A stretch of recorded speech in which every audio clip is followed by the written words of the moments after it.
Le damos un aplauso a todos los que nos ven. Denle un aplauso fuerte a todos los que nos ven, a todos los que comparten este video, esta enseñanza, y reciban un fuerte abrazo a la distancia. Así que comenzamos esta segunda parte, el Mesías prometido. Amén. Y lo vamos a estar hablando, comenzando con este pasaje de Juan capítulo 1, versículos 35 al 40. Córrale rápido, de Juan capítulo 1, versículos 35 en adelante. Amén. Ahí está en la pantalla, pero yo se lo quiero leer. El siguiente día, otra vez estaba Juan y dos de sus discípulos, y mirando a Jesús que andaba por ahí, dijo: he aquí el Cordero de Dios. Le oyeron hablar los dos discípulos y siguieron a Jesús.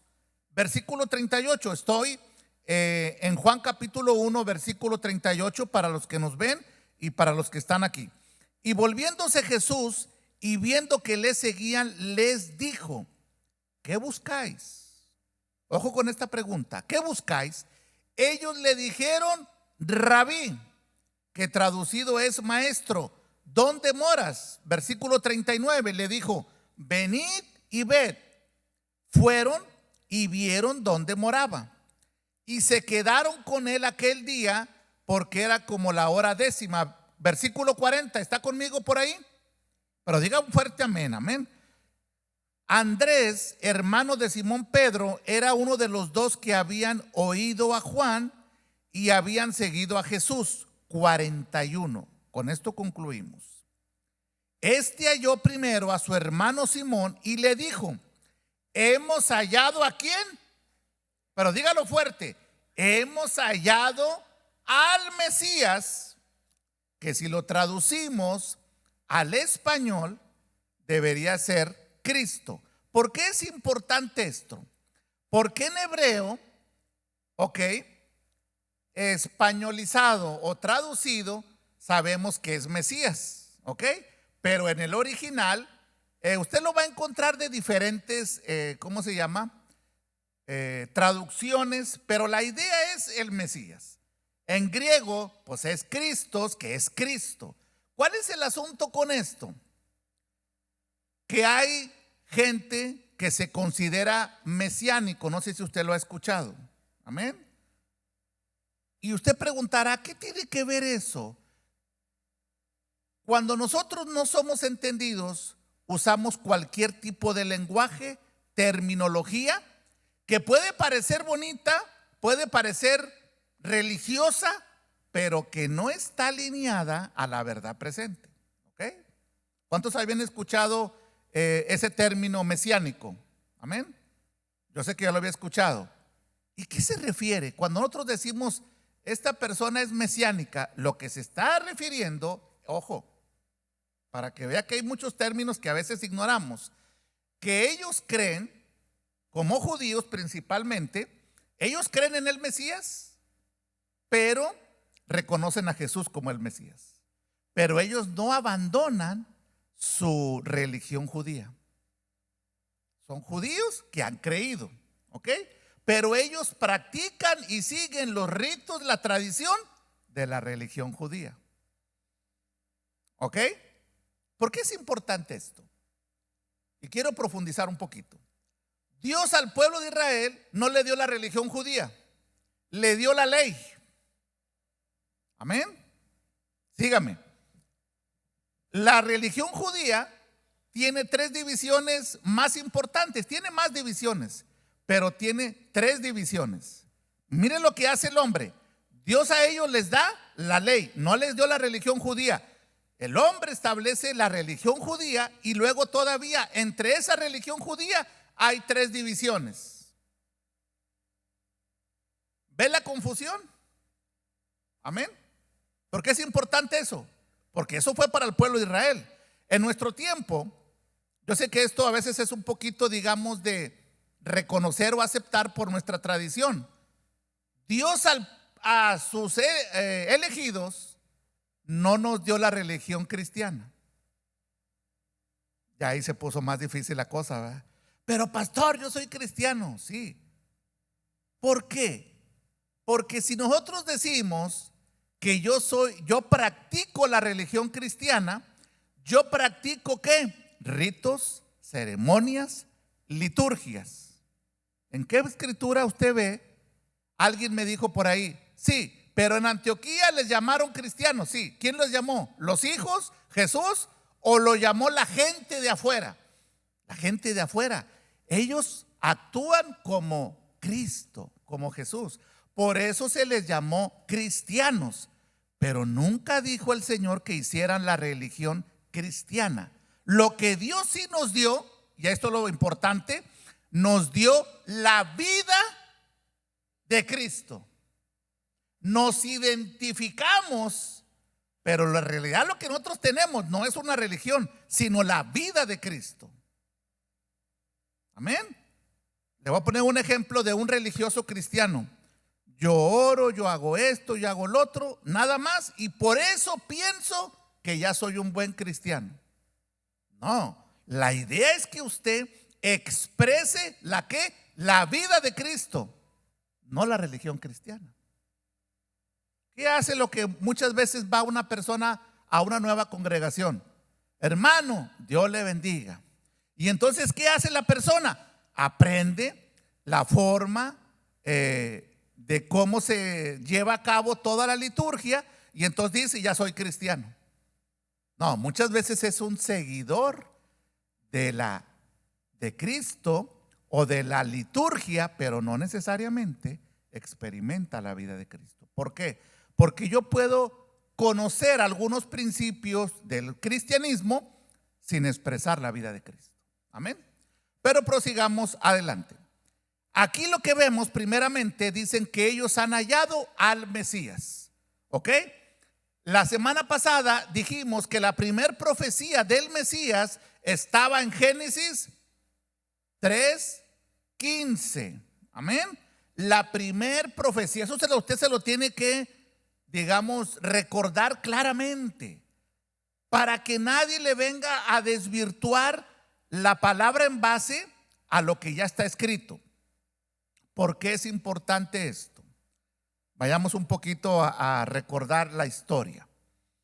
Dios les prometió un Mesías, amén, al pueblo de Israel.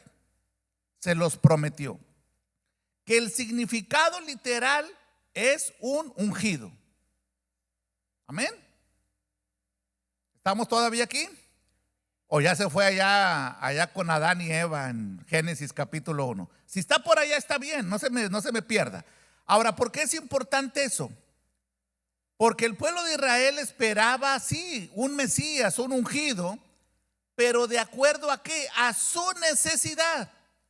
Nosotros no esperamos uno de acuerdo a nuestra necesidad, sino de acuerdo a qué? Al propósito de Dios. Por eso la gente le gusta mucho practicar la religión, porque la religión te dice, si usted hace 3 Padres Nuestros y 2 Ave Marías, entonces usted ya está perdonado. Si usted se va de rodillas, entonces ya Dios lo acepta. Si usted se pone un hábito y se pone esto y se pone el otro, ritos, ceremonias, prácticas. Y nunca se reconoce la realidad de lo que Cristo ya hizo. Amén. Pero volviendo a la historia, entonces mire la idea del pueblo de Israel. Dios a través de los profetas, Dios les dice que va a haber un Mesías. Y ellos creen, bueno, muchos todavía siguen creyendo que va a venir un día el Mesías. ¿Cuál era la expectativa de ellos? Que iba a ser un líder militar, que iba a derrotar a todos los enemigos y que ellos iban a ser los vencedores y todo iban a ser el centro de todo. Cuando Jesús aparece, no lo reconocen. ¿Por qué no lo reconocen? Porque no era de acuerdo a su imaginación. Pero ¿sabe qué? Jesús sí vino de acuerdo a la profecía. De acuerdo a la escritura, sí vino. El pueblo de Israel, dije también que ellos no coronan a ningún rey, ellos los ungen. ¿Ok? Acuérdense que el significado de Mesías, tiene que entender esta terminología, es un ungido. ¿Ok? A Jesús no le pusieron una corona como rey. Acuérdense después lo que sucede en la crucifixión, pero ahorita llegamos ahí. a Jesús, fue ungido con el Espíritu Santo. Por eso el aceite es un símbolo del Espíritu Santo, no es la realidad. Y la gente se quedó con el símbolo y no con la realidad. Cuando nosotros vemos cómo claramente Jesús enseñaba a sus discípulos, él podía ver el cumplimiento de cada una de las profecías. ¿Dónde iban a ser? ¿En qué forma iba a venir? ¿En qué condición iba a venir? Amén. Por eso en la transfiguración, también lo dije la semana pasada, pero quiero recordar, se aparecen ¿quién? Elías y Moisés. Elías representa a la ley, a los profetas. ¿Y Moisés a quién representa? Bueno, eso era una representación de que todo se había cumplido en Jesús. Y Jesús lo recordó siempre a todos sus discípulos. Yo he venido a cumplir la ley, yo no he venido a abrogar la ley. Amén. ¿Por qué es importante esto? Porque la ley no fue dada para poder salvar a alguien. La ley era con el propósito de llevarnos al ungido, a Cristo. Amén. Entonces, por eso es que Jesús, el Mesías prometido por Dios, cumple toda la ley y los profetas. Por eso nosotros ya no estamos bajo la ley, sino bajo la gracia. Eso, pero dígalo fuerte que se escuche hasta el último lugar. Nosotros ya no estamos bajo la ley. ¿La ley era mala? No, la ley es perfecta y es santa, pero entendamos el propósito de la ley. Por eso es que bajo la ley nadie podía ser salvo. Amén. Amén, amén. ¿Vamos bien? O nos regresamos otra vez hasta Génesis 3:15. Entonces, el pueblo de Israel, con las profecías, con la palabra que Dios le había dado a través de los profetas, caminó creyendo en que un día iba a venir el Mesías. Ojo con esto. Muchos de los antiguos caminaron sin ver lo prometido. No lo vieron. Solamente lo disfrutaron de lejos. ¿Ok? Mire la condición de ellos. Dios les promete que iba a venir uno. ¿Y qué dijeron ellos? ¿Lo creemos? Y caminaron creyendo en esas promesas. Nosotros ya no caminamos en promesas, sino en herencia.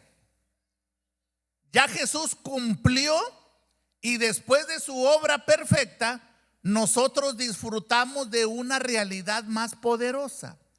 ¿Por qué es importante hacer esta diferencia? Porque aún en nuestra oración, en nuestro caminar y en nuestro lenguaje, todavía no está alineado a la verdad presente de Dios que está en Cristo Jesús. Otra vez, para ponerlo más claro, los antiguos, el pueblo de Israel, esperaban al que había de venir. Amén. Y aquí dice en Juan 1:1, hemos hallado al Mesías. Ya vino. Amén. ¿Cuántos creen que el Mesías ya vino? El que había prometido el Señor ya vino. Y la Escritura nos habla claramente. Amén. Ya vino.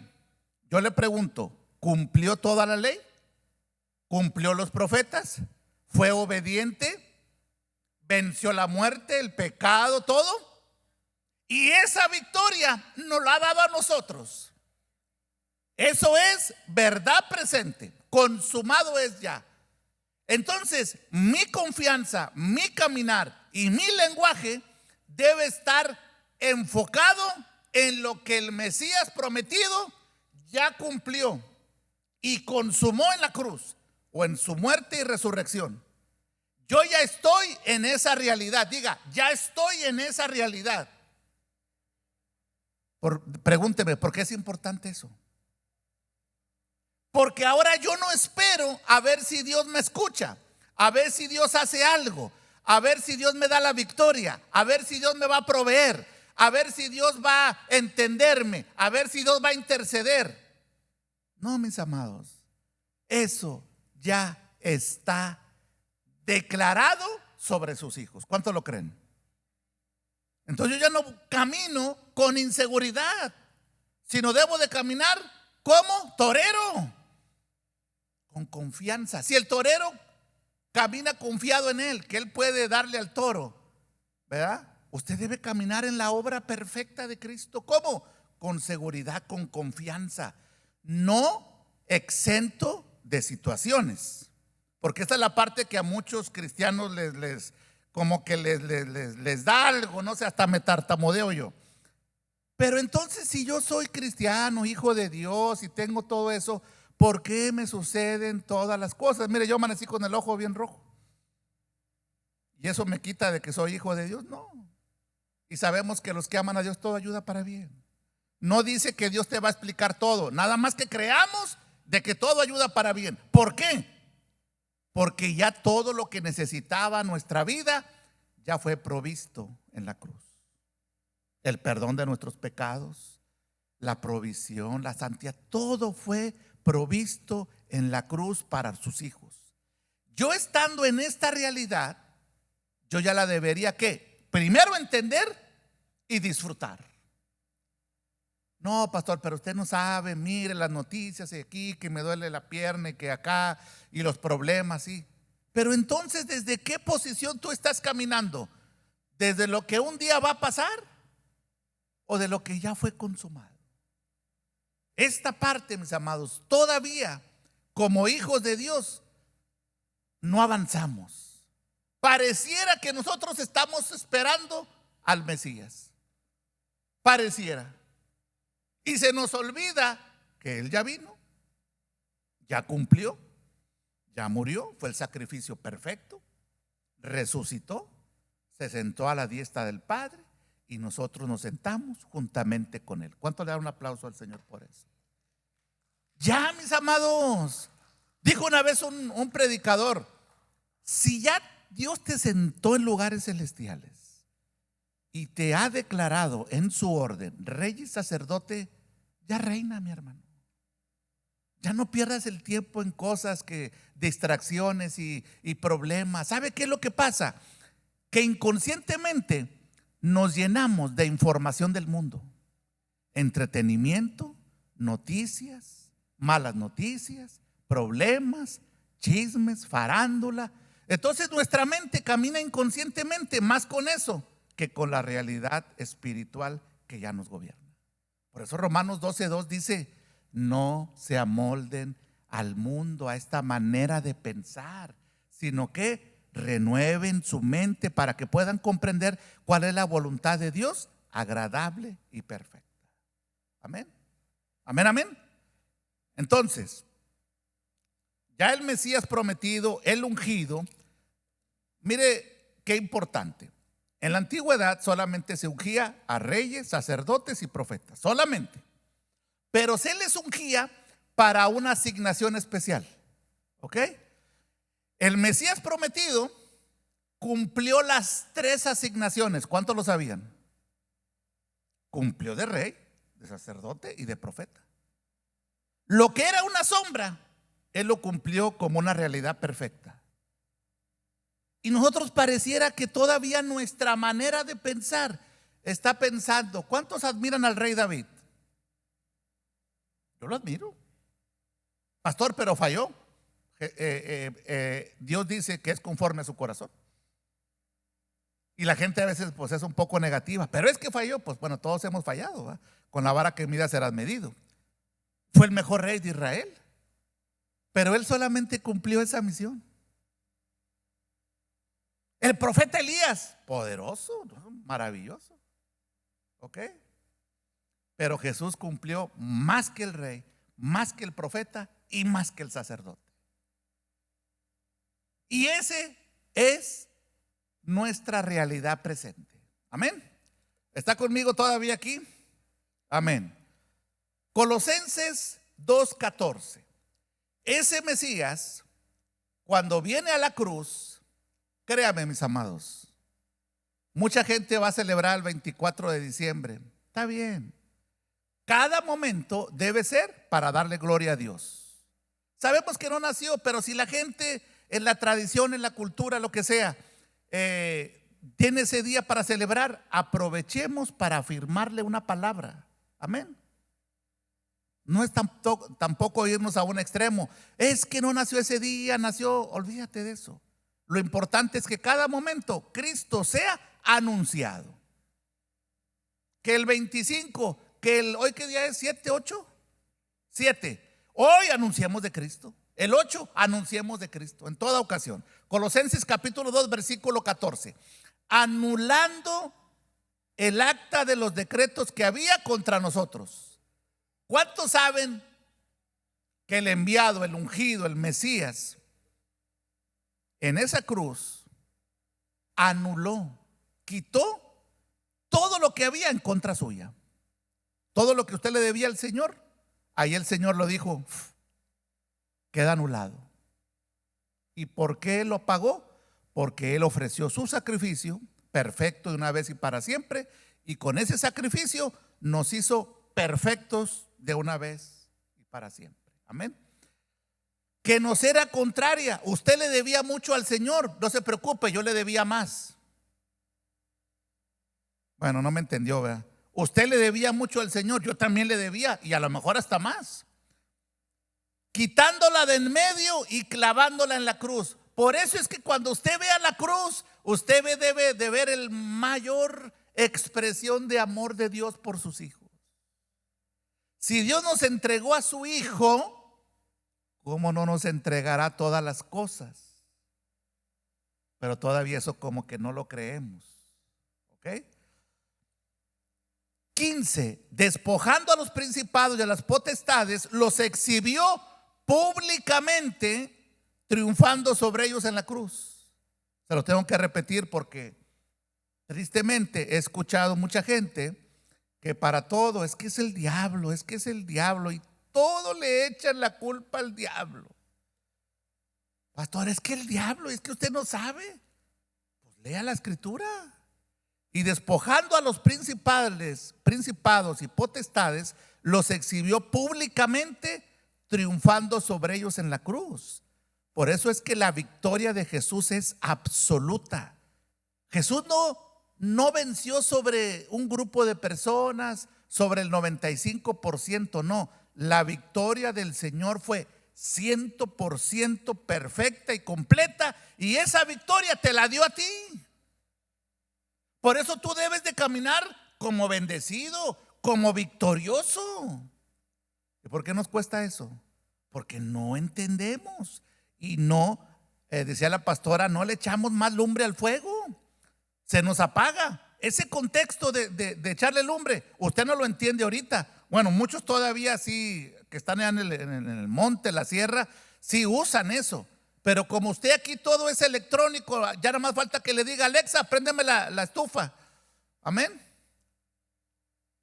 Usted no, esto como, pero en el contexto de Pablo, cuando lo escribe, prender una lumbre era como una odisea. No podías dejar que se apagara el fuego. Era una cosa muy importante. Cuando se estaba apagando, ve, trae más leña, échale aire o algo. Bueno, Pablo usa ese contexto para decir: cuando usted se sienta como que medio desanimadón, pues échese aire aunque sea. O sea, alimente algo su espíritu, no nada más su carne. ¿Cuántos dicen ay, ay, ay? Amén. Entonces, en esa realidad, ya nosotros tenemos que vivir de la sombra a la realidad, de lo prometido a lo consumado. Ya no podemos caminar en a ver si Dios quiere. ¿Cuántos han escuchado eso? Vamos a hacer esto. Bueno, mi hermano, vaya a la iglesia. Pues a ver si Dios quiere. ¿Cómo? ¿Cómo que si Dios quiere? Cuando la Biblia dice no deje de congregarse como algunos tienen por costumbre. Entonces, ¿cómo? Nosotros pensamos algo que Dios ya te dijo. Amén. Vaya conmigo a Romanos 8:35. Acuérdese, hay que pasar de lo que se fue prometido a nuestra realidad ya. ¿Ok? Romanos 8:35 nos hace una poderosa pregunta a todos. ¿Quieren que se la haga esta tarde? Bueno, el Señor nos la hace cuando leemos ese versículo. Romanos 8:35, y hace una pregunta que pareciera que a muchos se nos olvida. ¿Quién nos separará del amor de Cristo? ¿Quién lo separará? Cuando usted y yo estemos en la situación más difícil, mis amados, recuérdelo siempre, por favor. Se lo digo así porque a veces se le olvida. Nunca el amor de Dios va a menguar para su vida. Nunca, no importa en la condición que usted se encuentre. Si usted un día ha dudado del amor de Dios, déjeme le digo que tiene que pedirle perdón a Dios, porque nunca su amor va a menguar. Por eso claramente dice: ¿quién nos separará del amor de Cristo? Y hace la aclaración para que usted no, su mente no se vaya a ir por otro lado. La tribulación. ¿Cuántos tienen alguna tribulación ahorita? Tribulación significa un sufrimiento excesivo. Eso es tribulación. No de que no pudo dormir. Eso no es tribulación. Si se comió 3 tortas de puerco, pues no va a poder dormir. Amén. Yo quisiera comerme una, pero no puedo. Amén. Amén, amén. Tribulación o angustia, persecución, hambre, desnudez, peligro o espada. ¿En cuál de esos está usted? Ninguno. Entonces, ¿por qué dudamos del amor de Dios? Versículo 36, Romanos 8:36. Como está escrito: por causa de ti somos ¿qué? Muertos todo el tiempo, somos contados como ovejas de matadero. 37, Romanos 8:37. Antes, en otras palabras, si lo entendemos bien este texto y se lo explico de otra forma, va a ser más duro, pero creo que lo va a entender. Amén. No le pongamos ninguna excusa a Dios, porque el amor de Dios no cambia.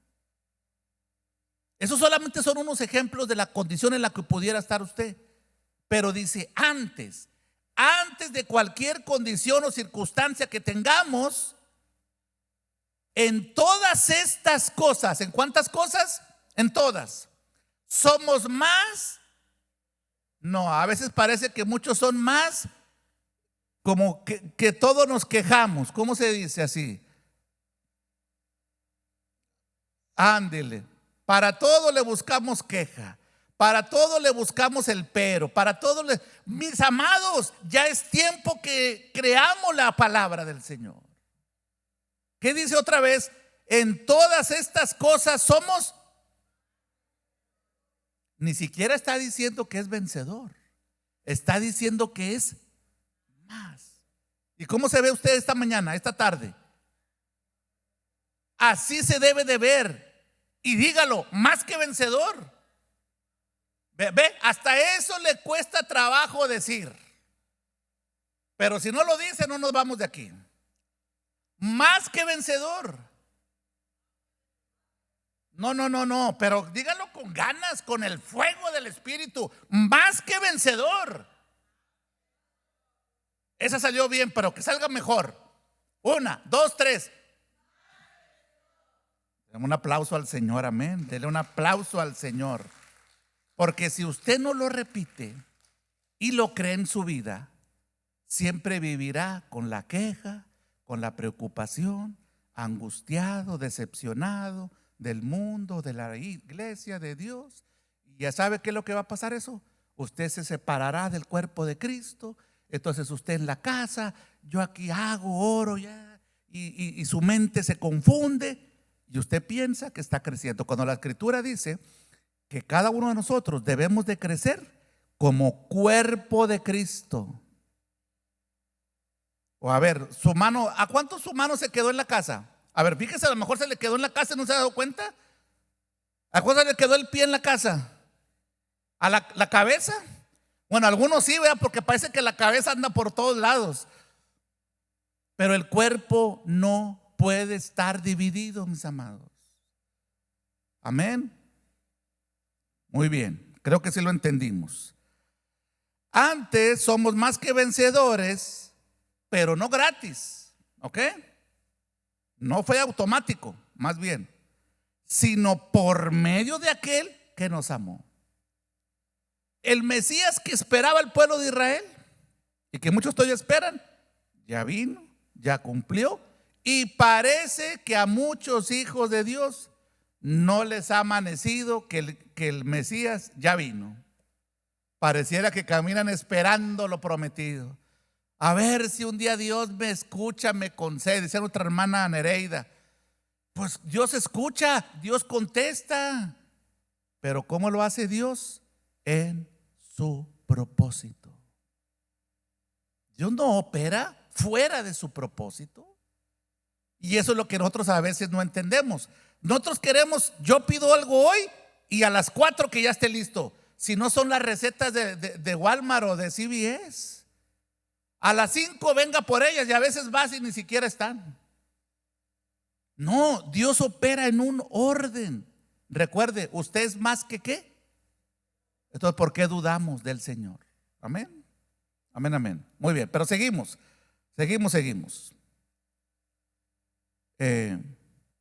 Primera de Juan 5:4.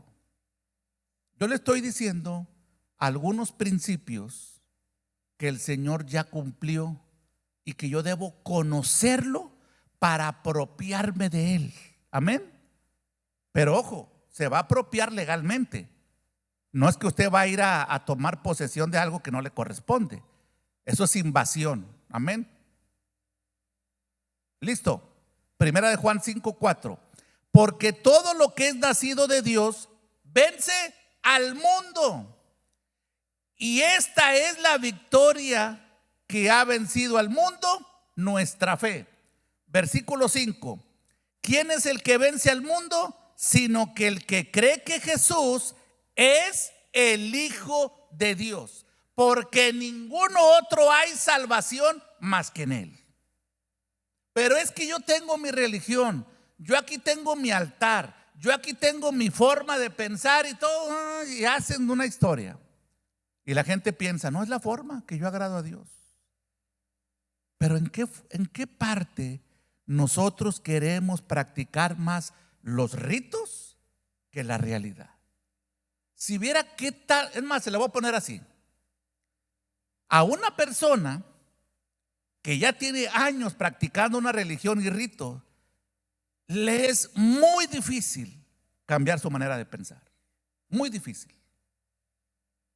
En cambio, una persona que desde un principio empieza experimentando y conociendo la verdad presente, vuela. Pero esta persona de ritos y ceremonias, si viera cómo le cuesta a esa persona sacar su manera de pensar, porque eso ya se ha hecho una fortaleza. No, a mí no me quiten mi religión, a mí no me quiten mi práctica. Pero mi hermano, ya eso era una sombra. ¿Por qué quiere vivir en la sombra si no es la realidad? Hay mucha gente. Amén. Amén. Entonces, desde un principio, mire el orden. Dios le dijo, bueno, Padre, Hijo y Espíritu Santo. Fue un asunto entre ellos, entre familia, dicen los teólogos. Hagamos al hombre a la imagen y semejanza, y que gobierne y tenga dominio, paz. Ese fue el detalle de ellos. ¿Ok? Y entonces aparece Adán y luego aparece Eva. ¿Ok? Y ya sabe, Eva siempre, pues no, Adán, la mujer que tú me diste, total, puras excusas. ¿Ok? ¿Cuál era el propósito de Dios? Que el hombre, ser humano, andropos, gobernara y tuviera dominio en la tierra. Yo le pregunto, ¿por qué Adán cree a Adán si sabe que va a fallar? Si ya sabía que él iba a fallar. Es como si usted dice, voy a hacer un guisado, pero yo sé que va a salir mal, pero como quiera lo voy a hacer. ¿Verdad que usted no piensa así? A veces le sale mal, ¿verdad? Bueno, a usted siempre le sale bien, ¿verdad? A usted nunca le sale mal. Pero yo siempre me he preguntado, ¿por qué si Dios sabía que Adán iba a fallar y también Eva, y se iba a echar la culpa, y que tú y que yo, bueno, y los expulsan? ¿Por qué? Yo sé que ya lo sabe, nomás que no lo quiere decir porque no quiere estar en vivo. Amén. Porque Dios quería mostrar su poder, ¿ok? Su omnisciencia, su omnipresencia en todo lo que Él hace. Dios de antemano ya sabía. Pero Adán después se nos revela que era ¿qué? La sombra, la figura del que había de venir. Dios dijo, vamos a hacer que es como una sombra, para que ustedes vayan entendiendo. Porque si solamente pongo la realidad, se van a asustar. Mejor les presento esta primera muestra y les voy dando a través de los siglos las profecías para que lo puedan entender. Revelación progresiva, esa es una ley que no cambia en la escritura. Entonces Dios, vamos a empezar con las vocales y después les voy enseñando algo más para que cuando se presente Cristo o Jesús encarnado, Dios encarnado, ustedes lo puedan entender mejor. Y pareciera que no lo entendieron, porque a los niños les enseñan el primero a colorear, a hacer bolitas, palitos, 2, 3 cositas. ¿Por qué? Para que progresivamente vayan avanzando. Eso fue lo mismo que el Señor quiso hacer con nosotros. ¿Y qué hicieron? Se quedaron en pre-K haciendo bolitas y dibujando. Es lo que dice Pablo. Muchos ya deberían de ser ¿qué? Maestros. Y todavía tienen necesidad de que les enseñen los primeros rudimentos de la doctrina de Cristo. Amén, amén, amén.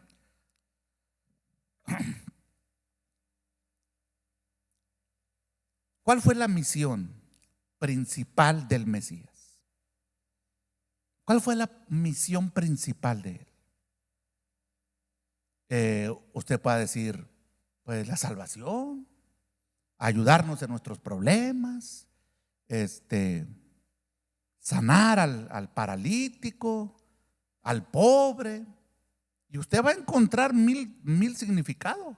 Pero la escritura dice, a lo suyo, ojo con esto, porque si usted lo investiga aún en las redes, usted va a ver que todos dicen, o la mayoría dicen a los suyos. Léalo bien. Juan 1:11, a lo suyo vino y los suyos, ahora sí, Él vino a los suyos. Su primer misión, ¿cuál fue? Recuperar la autoridad que se le dio a Adán y Eva y que legalmente la perdió por desobedecer. Perdió el dominio y perdió la autoridad. Un hombre falló, pero otro hombre cumplió, obedeció. Por uno entró el pecado y por otro la salvación. Por eso Pablo después nos da por revelación que Adán, que Cristo es el postrer Adán o el último Adán. Y Adán fue la sombra del que había de venir. Y ahí es donde uno entiende un poquito más. Si yo todo lo quiero entender leyendo los profetas, me voy a quedar muy limitado. Yo debo de conocer lo que se dijo, pero poco a poco ir aumentando en esa iluminación de lo que ya se dijo. Por eso es que alguien puede leer el libro de Ezequiel, pero no leer las cartas paulinas. Sí, se quedó con una parte de lo que Dios dijo, pero no de lo más importante. ¿Por qué? Porque una vez que Adán y Eva desobedecen, ¿qué fue lo que les dijo el Señor a Adán y Eva? Vamos a ver, ¿qué fue lo que le dijo? Que tú gobernarías sobre todo, amén. En Génesis 2:15, amén. Vamos a verlo para que usted tenga esa idea clara, porque de aquí parte mucho de lo que a veces no entendemos claramente. Génesis 2:15, ¿ok?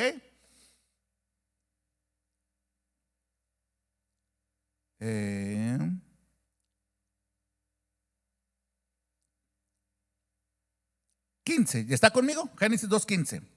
Dios puso al hombre en el jardín del Edén para que lo cultivara y lo cuidara. ¿Ok? ¿Para qué lo puso en el Edén? lo cultivara y lo cuidara. Y le dio toda la autoridad el Señor. Dios le delegó esa autoridad a él, le dio toda la autoridad a Adán. ¿Y qué hizo Adán? Falló.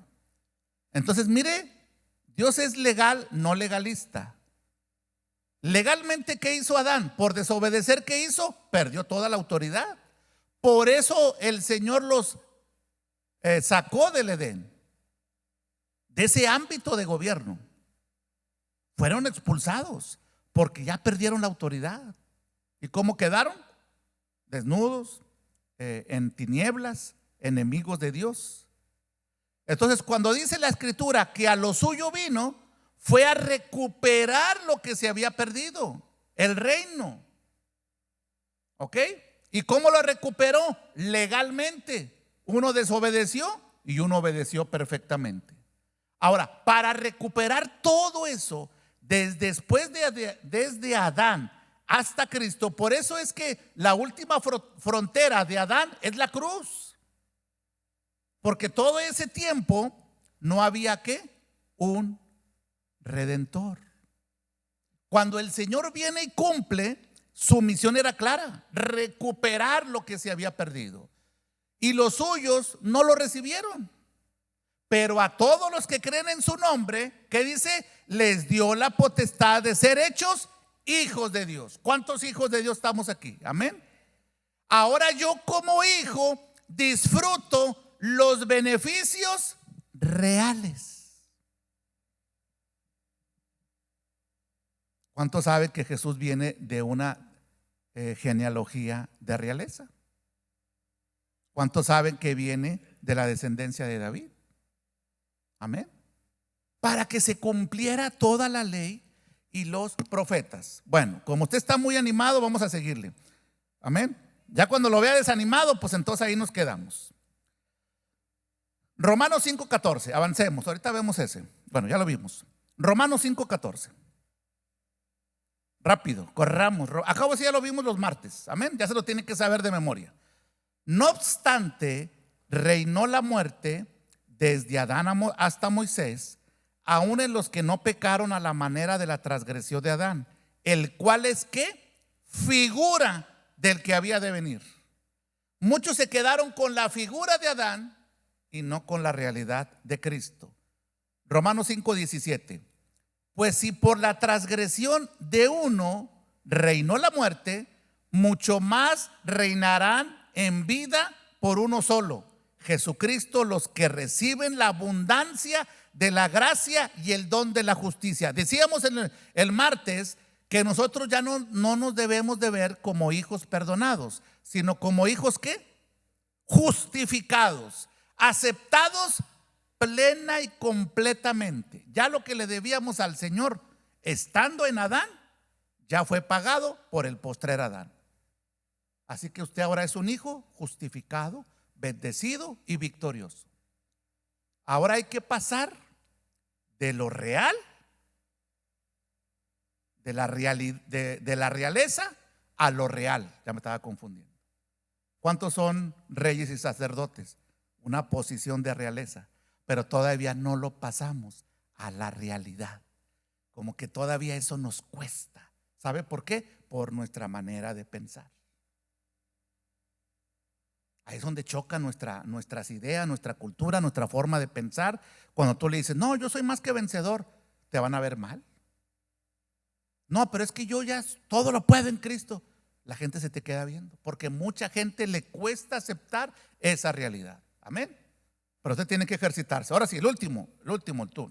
Segunda de Corintios 5, 16 y 17, que es algo que usted ya sabe, pero estamos viendo los beneficios de lo que ya el Mesías hizo para nosotros. Amén. Amén. Está conmigo, segunda de Corintios 5, 16 y 17. Este texto, cuando yo lo escuché y lo estudié, me impactó mucho y me sigue impactando. De manera que nosotros de aquí en adelante a nadie conocemos según la carne. A nadie. Otra versión dice: usted no conozca a nadie según atributos humanos. Y se lo voy a explicar un poquito. Ah, es que es mujer. Ah, es que es hombre.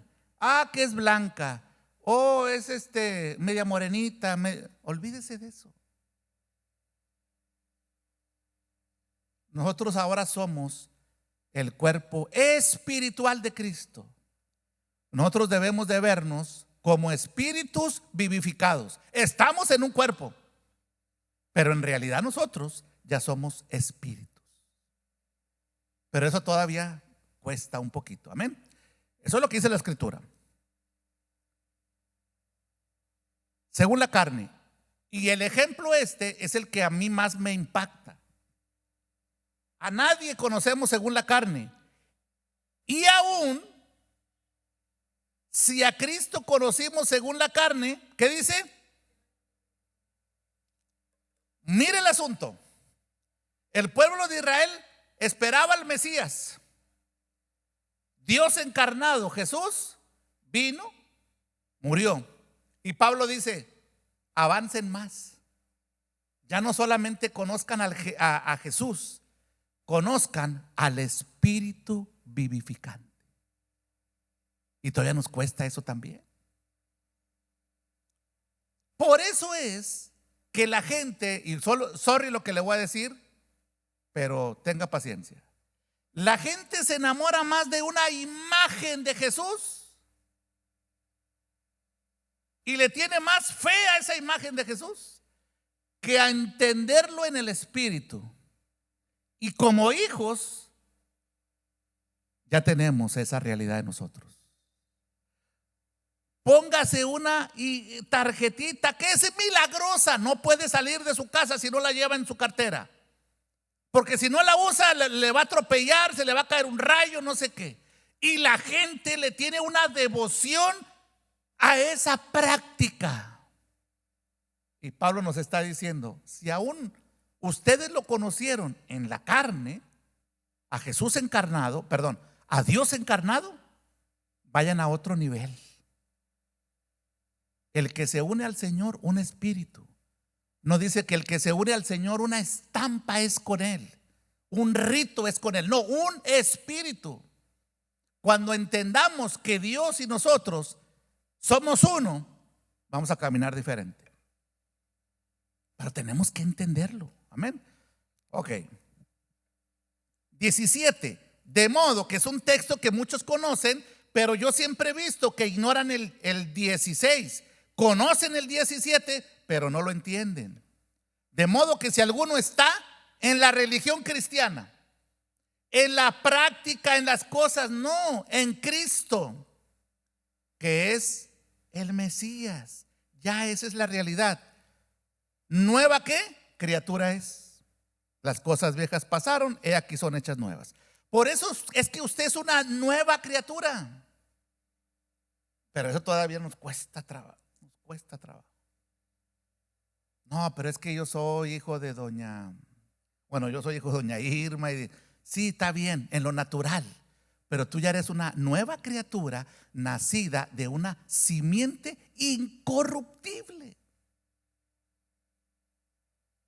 Eres una nueva criatura. Operemos como nueva criatura. Bueno, es que a mí no me cae muy bien porque esa persona está muy chaparrita. Pues no has entendido. Porque no es un asunto de la carne, sino del espíritu. Por eso no tengo ningún problema cuando hablo con una persona afroamericana cristiana. Yo la veo como el cuerpo de Cristo. O a Jason, que está más alto que yo, o a cualquier persona. Yo no estoy viendo si es razas, etnias. Ese es un asunto terrenal. Pero debemos de practicarlo y de entenderlo. Amén. Ok, termino con este. Todas son hechas nuevas. Todas son hechas nuevas. Significa que entonces yo como nueva criatura me debo vestir de lo viejo, practicar lo viejo. No, Pablo dice, vístanse de lo nuevo. ¿Y por qué se quiere vestir de lo viejo? Ritos, ceremonias, cosas, costumbres, tradiciones, todo eso. Amén. Pero los exhorto en el amor del Señor. Usted es una nueva criatura y se pagó un gran precio para que usted sea una nueva criatura.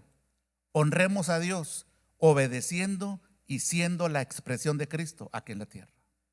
Un fuerte saludo a los que nos ven. Gracias. Denle un fuerte aplauso a todos los que nos ven. Amén. Póngase de pie. Amén.